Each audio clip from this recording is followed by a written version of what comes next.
या संदर्भातली एक मोठी बातमी ती म्हणजे एनसीपी नेते बाबा सिद्दीकी यांची हत्या करण्यात आली।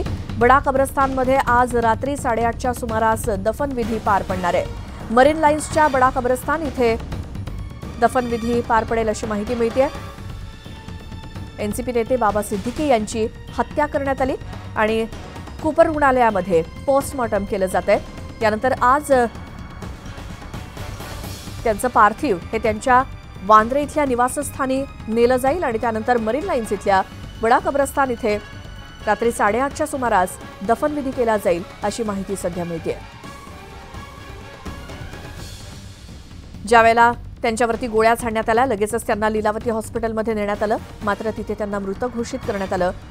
आज पहाटे त्यांचं पार्थिव कूपर रुग्णालयामध्ये आणण्यात आलं, जिथे पोस्टमॉर्टम होत आहे। साधारण सकाळी 8 वाजता पोस्टमॉर्टम केलं जाईल असं सांगितलं जात होतं। त्यानंतर त्यांचं पार्थिव हे त्यांच्या राहत्या घरी म्हणजेच वांद्रे इथल्या त्यांच्या निवासस्थानी काही काळासाठी ठेवण्यात येईल आणि मग त्यानंतर मरीन लाईन्स इथल्या बडा कब्रस्तानमध्ये रात्री 8:30च्या सुमारास दफनविधी होईल अशी माहिती समोर येते। या संदर्भातली सगळी माहिती घेऊयात। आमच्या प्रतिनिधी प्रणाली कापसे आहेत आपल्यासोबत। प्रणाली, आता कूपर हॉस्पिटलमध्ये कदाचित पोस्टमॉर्टम सुरू असेल, त्यानंतरचे सगळे काय घडामोडी असतील? साधारणतः पोस्टमॉर्टम करायला 1 ते 1.5 तास लागतो आणि त्यानंतर त्यांचं जे शव आहे ते नेण्यात येईल त्यांच्या निवासस्थानी। बांद्रा इथलं त्यांचं जे निवासस्थान आहे त्या ठिकाणी नेण्यात येईल आणि त्यानंतर संपूर्ण प्रक्रिया पार पडून जी माहिती मिळते त्यानुसार बडा कब्रस्तान इथं त्यांचा दफनविधीचा कार्यक्रम केला जाणार आहे। सगळ्यात महत्त्वाचं म्हणजे की अचानक हा सगळा प्रकार घडलेला असल्यामुळे आणि काल दसरा असल्यामुळे सगळे जे मोठे आणि जवळचे नेते आहेत ती मंडळी आता सकाळी पोहोचताना आपल्याला बघायला मिळत आहे। उपमुख्यमंत्री अजित पवार हे सुद्धा थोड्या वेळातच मुंबईमध्ये दाखल होतील। समजा जर शवविच्छेदन होऊन त्यांचं शव हे त्यांच्या राहत्या घरी नेलं गेलं तर अजित पवार हे त्यांच्या निवासस्थानी जातील, अन्यथा कूपर हॉस्पिटलमध्येच ते अंत्यदर्शन घेतील अशी माहिती मिळते आणि त्यानंतर मग ते त्यांच्या घरी आणि बाकीची जी संपूर्ण प्रक्रिया आहे ती पार पडत असेपर्यंत थांबतील।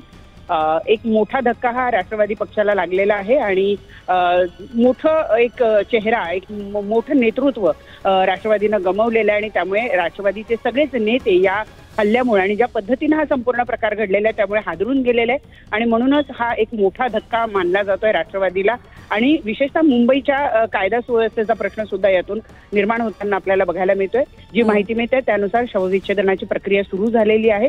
पुढच्या 1 ते 1.5 तासात संपूर्ण प्रक्रिया आटपेल आणि त्यानंतर त्यांचं शव हे त्यांच्या राहत्या निवासस्थानी नेण्यात येणार आहे। बिलकुल प्रणाली, आणि संपूर्ण म्हणजे त्यांचा राजकीय पक्ष असेल किंवा त्यांच्या मित्रपरिवारात कुटुंबामध्ये अतिशय दुःखाचा डोंगर कोसळला जसं तुम्ही म्हणालात, मात्र बॉलिवूडशी त्यांचं एक वेगळं कनेक्शन जे होतं म्हणजे रमजानच्या दरम्यान इफ्तार पार्टीसाठी सुद्धा बाबा सिद्दीकी हे प्रसिद्ध होते आणि त्यांच्या इफ्तार पार्टीला बॉलिवूडमधली सगळी नावाजलेली मंडळी यायची। त्याबद्दल सलमान खान हे बाबा सिद्दीकी यांचे अतिशय जवळचे मित्र आहेत।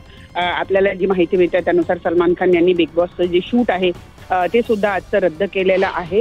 काल सुद्धा ज्यावेळेला बिग बॉसचं एडिटिंग चालू होतं त्यावेळेला सलमान खान यांना माहिती मिळाली आणि त्यानंतर त्यांनी तातडीनं तिथून ते एडिटिंग बंद करून ते लीलावती रुग्णालयामध्ये पोहोचलेले होते। काही चर्चा अशी सुद्धा आहे की आज शवविच्छेदन झाल्यानंतर सलमान खान हे कूपर रुग्णालयात ते एखाद वेळेला येऊ शकतात, परंतु जर ते लवकर आटपलं तर मग मात्र ते त्यांच्या निवासस्थानी जातील।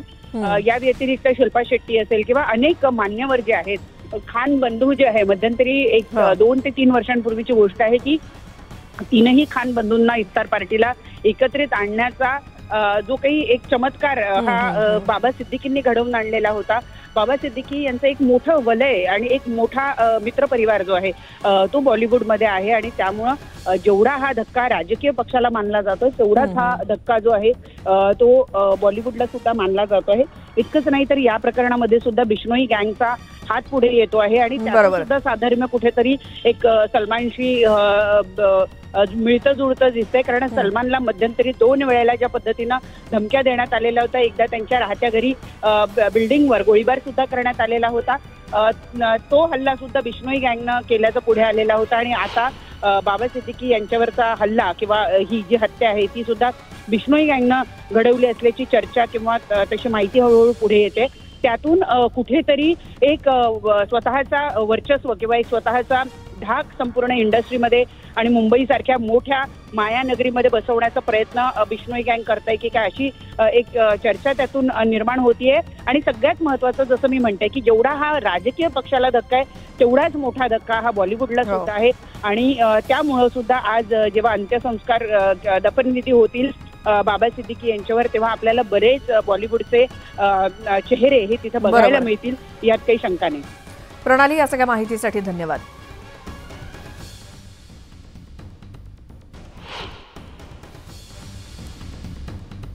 आणखी एक मोठी बातमी ती म्हणजे सिद्दीकी हत्या प्रकरणात एक मोठी अपडेट समोर आली आहे. हत्येच्या वेळी 4 जण तिथे उपस्थित होते आणि एक त्यातला शूटर हा तंतोतंत माहिती पुरवत होता इतर 3 जणांना. आणि सूत्रांच्या माहितीनुसार एकूण 4 जण होते या सगळ्या हत्या प्रकरणामध्ये. हे 4 आरोपी होते आणि त्यातील 3 जण पोलिसांच्या ताब्यात आहेत. एक जण बाबा सिद्दीकींची माहिती बाकी तिघांना देत होता. काल बाबा सिद्दीकी आपल्या मुलाच्या ऑफिसमध्ये लोकांना भेटण्यासाठी आले होते रात्री 9च्या सुमारास. आणि तपासामध्ये असं समजलंय की एक जण बाबा सिद्दीकींचं लोकेशन आणि इतर माहिती हा बाकी तिघांना देत होता. आणि जसे बाबा सिद्दीकी आपल्या मुलाच्या ऑफिसमधून बाहेर पडले आणि सुरू असलेल्या मिरवणुकीमध्ये फटाके वाजवत असताना याच फटाक्यांच्या आवाजामध्ये बाबा सिद्दीकी यांच्यावरती 6 राऊंड फायर करण्यात आले. तर ताब्यात असलेल्या आरोपींची रात्रभर कसून चौकशी करण्यात आली. आणि या चौकशीच्या वेळी मुंबई पोलीस आयुक्त विवेक फणसाळकर हे स्वतः आरोपींची चौकशी करत होते. आणि स्वतः पोलीस आयुक्त, सहपोलीस आयुक्त आणि गुन्हे शाखेचे डीसीपी गुन्हे शाखेच्या एका कार्यालयामध्ये आरोपींची रात्री उशिरापर्यंत चौकशी करत असल्याची माहिती समोर आली आहे. आणि आता 3ऱ्या आरोपीची देखील ओळख पटली आहे. 2 आरोपींची रात्रभर पोलीस स्टेशनमध्ये चौकशी झाली आणि आता 3ऱ्या आरोपीची देखील ओळख पटली आहे. मी आपल्याला तो स्पॉट दाखवू शकते ज्या ठिकाणी बाबा सिद्दीकी यांचं ऑफिस आहे. आपण त्या ऑफिसच्या ठिकाणी जाऊया.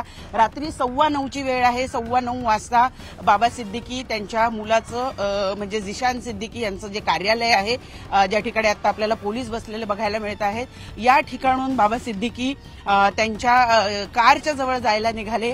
कारण त्यांची एक पुढे मीटिंग त्यांनी ठरवलेली होती, लोकांना बोलवून ठेवलेलं होतं. त्यानुसार ते त्या मीटिंगसाठी जायला निघाले. हेच ते कार्यालय आहे ज्या कार्यालयामध्ये काल बाबा सिद्दीकी आपल्या काही कार्यकर्त्यांबरोबर चर्चा करत होते. ते त्यांचं बोलणं संपलं आणि त्यानंतर साधारणतः 9:15 वाजता ते या ठिकाणून निघाले. त्यांची गाडी पलीकडे पार्क करण्यात आलेली होती. आणि काल या ठिकाणी जेव्हा प्रोसेशन सुरू होतं, म्हणजे विसर्जनाची प्रक्रिया सुरू होती, रॅलीज या ठिकाणून चाललेल्या होत्या, त्यामुळे बाबा सिद्दीकींची गाडी थोडी लांब उभी करण्यात आलेली होती. 9:15 वाजता बाबा सिद्दीकी आपल्या कार्यालयातून निघतात आपल्या मोजक्याच 1-2 कार्यकर्त्यांसह. आणि त्यानंतर ते या स्पॉटकडे जिथे त्यांची गाडी पार्क करण्यात आलेली होती त्या गाडीकडे निघतात. त्या गाडीकडे जात असताना गाडीमध्ये बसण्याच्या आधीच त्यांच्यावर 3 लोक येतात गाडीवर बसून, 2 व्हीलरवर बसून, आणि त्यानंतर ते उतरून त्यांच्यावर फायरिंग करतात. आपण जर बघितलं तर या ठिकाणी 6 राऊंड फायर करण्यात आले. त्यापैकी 5 राऊंड हे बाबा सिद्दीकी यांच्यावर फायर करण्यात आलेले होते. तर 1 राऊंड जो फायर झालेला आहे तो त्यांच्याबरोबर असलेल्या त्यांच्या कार्यकर्त्याच्या पायाला लागलेला आहे. मुंबईतली ही अतिशय धक्कादायक अशी घटना म्हणावी लागेल. कारण राष्ट्रवादी पक्ष जो आहे त्या पक्षात एकाच आठवड्यात ही दुसरी हत्या म्हणावी लागेल.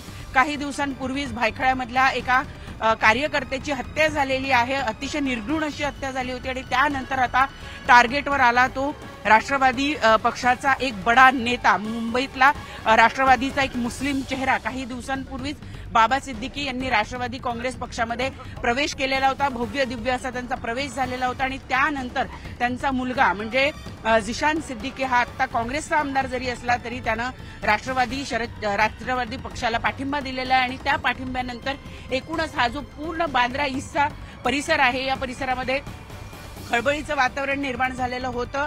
त्यामुळं या संपूर्ण हत्याकांडाच्या मागे नेमकं काय कारण आहे त्याचा शोध पोलीस घेत आहेत. पोलिसांनी या ठिकाणून जेव्हा ही गोळीबार झाला त्यानंतर पुढेच अगदी चौकामध्येच या तिघांना पकडलेलं आहे। कारण या ठिकाणी मी जसं सांगितलं, काल दसऱ्याचा दिवस होता आणि या ठिकाणून विसर्जन मिरवणुका चाललेल्या होत्या। विसर्जन मिरवणुका व्यवस्थित मार्गदर्शन व्हाव्या यासाठी टप्प्याटप्प्यावर पोलीस असतात आणि असेच पोलीस हे खेरवाडी नाक्यावर होते आणि खेरवाडी नाक्यावर एरवीही पोलीस असतात, परंतु काल जास्त पोलीस होते आणि त्यामुळे या तिघांना ताबडतोब अटक करण्यामध्ये पोलिसांना यश आलेलं आहे। जी माहिती मिळते त्यानुसार या तिघांनी या हत्याकांडाचा कट आधीच रचलेला होता, कारण काल ते दिवसभर मुंबईच्या जुहू चौपाटी आणि आजूबाजूच्या परिसरामध्ये त्यांना बघितलं गेलेलं होतं आणि मग या तिघांना आपण बघितलं की गोळीबार झाल्यानंतर ताब्यात घेण्यात आलेला आहे आणि अतिशय एक धक्कादायक प्रकार आपल्याला संपूर्ण म्हणावा लागेल, ज्यामुळं मुंबई संपूर्ण हादरून गेलेली आहे। काल ताबडतोब बाबा सिद्दीकी यांच्यावर गोळीबार झाल्यानंतर त्यांना ताबडतोब इथून गाडीमध्ये टाकून लीलावती रुग्णालयामध्ये नेण्यात आलं। मुंबईतलं अतिशय मोठं आणि नावाजलेलं हे रुग्णालय आहे आणि सगळ्यात महत्त्वाचं म्हणजे बांद्रा परिसरातच आहे आणि त्यामुळे ताबडतोब त्यांना तिथं हलवण्यात आलं। परंतु दुर्दैवानं जे उपाय करण्यात आले किंवा जे उपचार करण्यात आले त्याला बाबा सिद्दीकी यांच्या वतीनं प्रतिसाद मिळाला नाही आणि अखेर त्यांचा मृत्यू झाला। परंतु हे संपूर्ण गोळीबार हा हत्याकांड नेमका कशासाठी झालेला आहे आता याचा पोलीस तपास केला जातो आहे। परंतु ही अतिशय धक्कादायक दुर्दैवी घटना म्हणावी लागेल की मुंबईसारख्या देशाच्या आर्थिक राजधानीच्या शहरामध्ये गोळ्या चालवल्या